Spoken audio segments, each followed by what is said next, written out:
Kutas, kupas, tuntas, mantap. Yuk bergabung di Hati Dot Channel. Kali ini ada yang perlu didiskusikan? Saya izin bertanya, Bu.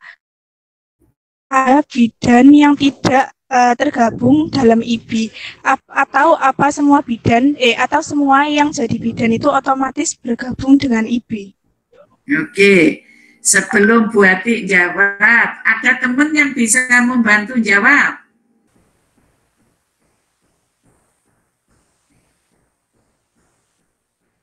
Oke, saya jawab. Jadi tadi saudara lulus kan ujian kompetensi bidan ya. Ujian kompetensi bidan saudara dapat sertifikat kompetensi bidan. Berarti saudara itu kalau dapat sertifikat kompetensi, saudara sudah layak menjadi bidan karena sudah lulus gitu. Nah, kemudian saudara melanjutkan surat tanda registrasi ya, STR. STR itu saudara sudah tercatat sebagai bidan. Otomatis enggak itu? Iya, Bu. Ya, STR itu surat tanda registrasi bahwa saudara itu tercatat sebagai bidan di Indonesia, sebagai bidan. Nah, ingat untuk mengurus SIPB itu harus ada juga rekomendasi dari organisasi. Berarti saudara harus menjadi anggota organisasi. Oke? Jelas ya, Din? Iya, Bu Ati, jelas. Terima kasih, Bu. Ya, terima kasih kembali. Ada yang disampaikan lagi? Atau didiskusikan? Bu, ditanya Bu. Ya, ya. Jadi ada bidan itu yang melanggar, Bu. Terus dicabut izinnya pas praktek itu, Bu. Ini ngurusnya juga di MPEB itu atau enggak ya, Bu? Iya. Jadi itu nanti, iya. Apa dicabut, apa diapakan, itu sebenarnya disesuaikan dengan tingkat pelanggarannya. Ya, tingkat pelanggarannya dilihat. Ya. Kalau pelanggarannya berat, ya kemungkinan sampai dicabut, apalagi menyalahi dari kewenangan, ya, kompetensinya sebagai seorang bidan. Contohnya apa? Contohnya yang kasus banyak saudara ketahui. Itu, Bu, lahir sungsang tapi dilahirkan di bidan, terus anaknya meninggal. Nah, itu menyalahi apa? Kompetensi toh, kewenangan toh. Boleh nggak bidan menolong patologi? Nggak boleh. Nggak boleh. Iya, berarti kan melanggar sudah. Itu ya. Itu walaupun bidan itu melanggar itu tadi, tapi tetap harus dimediasi ya. Dimediasi itu maksudnya kalau bisa jangan sampai ke ranah hukum, tapi diselesaikan secara kekeluargaan. Misalnya diberi ganti rugi dan sebagainya gitu. Yang penting kan ada persetujuan kedua belah pihak. Paham ya?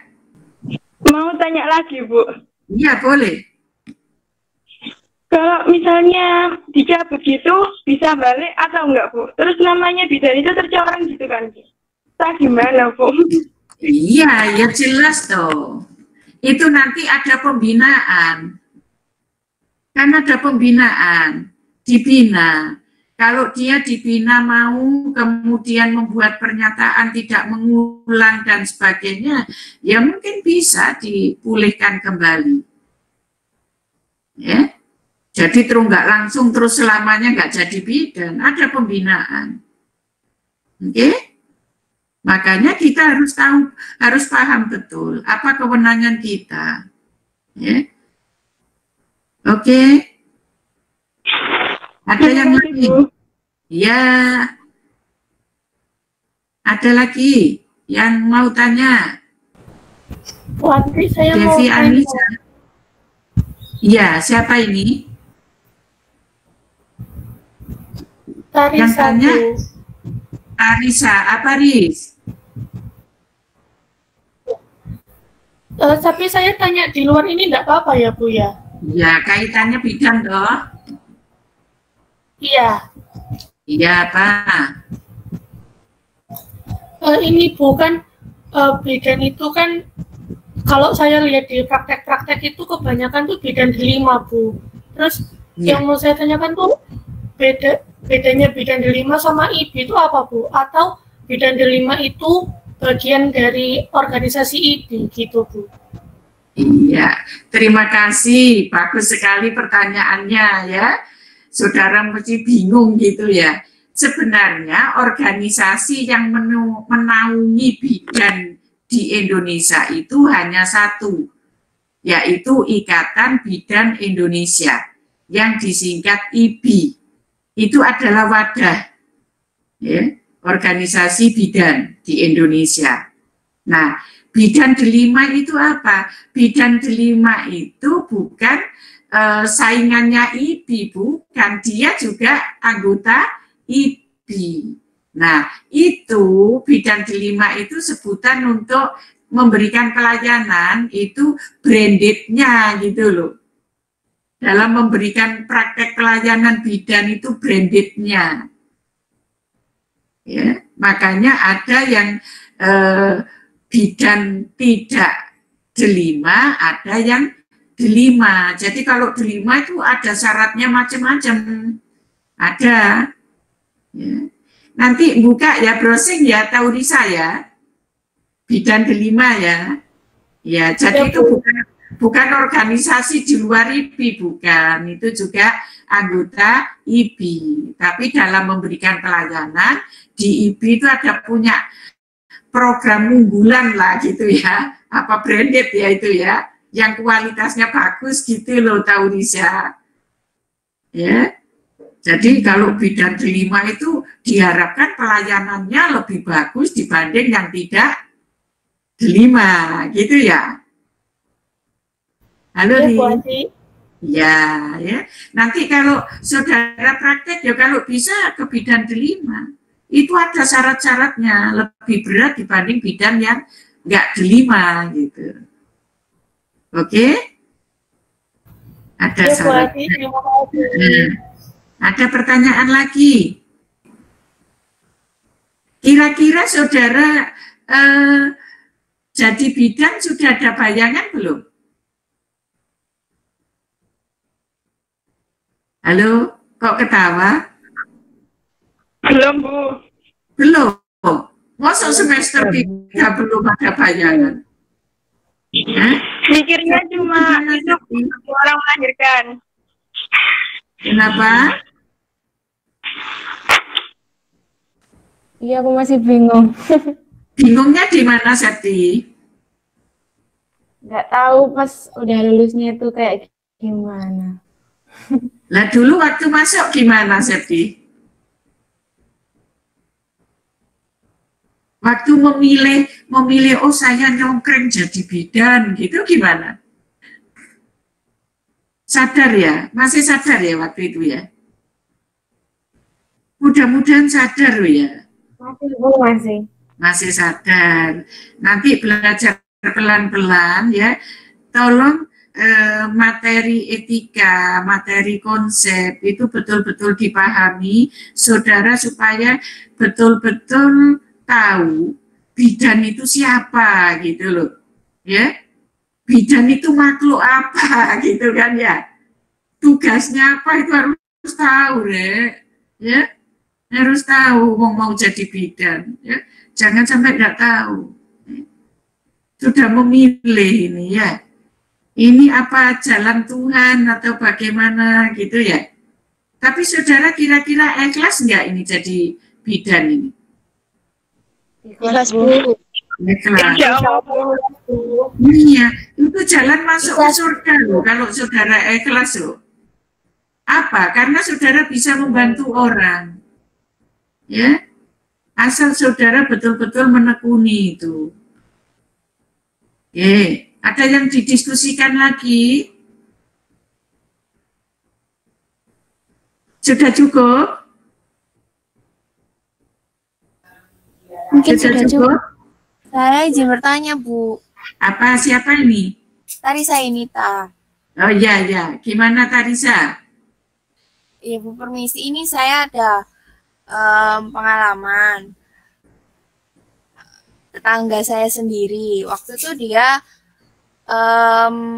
posisinya lagi udah hamil lumayan tua. Terus dia datang ke puskesmas. Nah, dari keadaan ibu hamil itu sudah terlihat kalau misalnya ibu hamil tersebut harus segera dirujuk ke rumah sakit. Nah, tapi dari pihak puskesmas sendiri itu malah menyarankan untuk konsul dulu ke bidan. Nah, kalau seperti itu bagaimana ya, Bu? Karena ini kejadiannya juga sudah lumayan ramai, banyak di puskesmas. Apa kalau misalnya seperti itu ada permainan dalam, Bu, dari pihak puskesmas dengan bidannya sendiri? Oke, terima kasih. Ini ya, kasus di lapangan ya ini ya? Iya, ini Bu. Tapi apa juga untuk hukumnya sendiri itu juga mutlak, Ibu. Kan kasihan juga menyangkut pasien. Terima kasih, Bu Ati. Iya, bagus sekali Tarisa Yunita. Jadi begini, Riz. Saudara, di puskesmas itu kan ada bidannya, toh? Iya, Bu. Di puskesmas itu ada bidannya. Terus di puskesmas itu ada pertolongan persalinan atau rawat inap enggak? Belum ada, Bu. Belum ada. Jadi gini, kalau misalkan itu belum ada rawat inap, ya, belum ada yang menangani kasus-kasus kebidanan. Nah, pertanyaannya kenapa kok dibawa ke puskesmas? Itu harusnya kan ke fasilitas kesehatan yang lain, ya. Nah, itu kejadiannya pagi atau malam. Karena kalau puskesmas yang tidak ada rawat inap itu kan sampai jam 4 ya. Habis itu kan tutup. Begitu, Karis? Iya, Bu. Iya. Itu siang atau pagi atau malam? Kalau pagi, ya, di situ di puskesmas kan ada bidannya. Kalau pagi. Kan ada KIA, Kesehatan Ibu dan Anak, toh.